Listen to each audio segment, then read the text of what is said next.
your Okay, good morning to One everyone. Philippines. Okay, good morning to everyone. Correspondent Gio, One Philippine News Texas. I'm here, Linda's Cafe. Yeah, Linda's Cafe, the owner of Linda's in Lubbock, Texas restaurant. Yeah. Linda's, ano ba yan?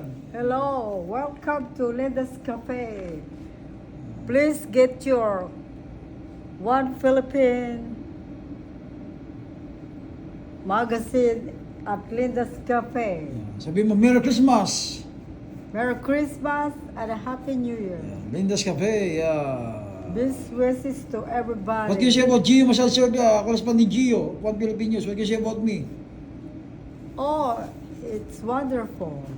Amazing. I'm almost 2 years distributing newspaper here. Papers, yeah. Okay. That's it? Patient in coming in and out to bring the newspaper. Yeah. That's it? Okay. Thank you very much, Miss Linda. Linda's Cafe. Mabuhay Pilipinas. Thank you. God bless us all. Okay naman.